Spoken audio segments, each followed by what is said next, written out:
Here's how to install a Rain-X Rugged XL wiper blade on a large J-hook arm. After you've removed the old wiper blade, make sure the wiper arm is in the up position.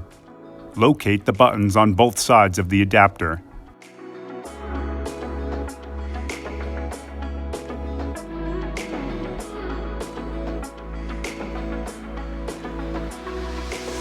Squeeze the buttons and flip open the cap.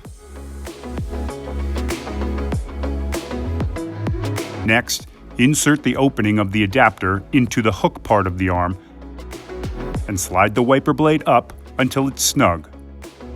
Close the cap until it locks into place with a click. Tug on the blade to make sure it's properly fastened. Remove the yellow plastic squeegee cover and lower the arm gently onto the windshield. Now activate the blade change indicator by removing the sticker. Over time, the black dot will turn yellow when it's time to change your wiper blade. Installation is complete. You are now ready to outsmart the elements with Rain-X Rugged XL wiper blades.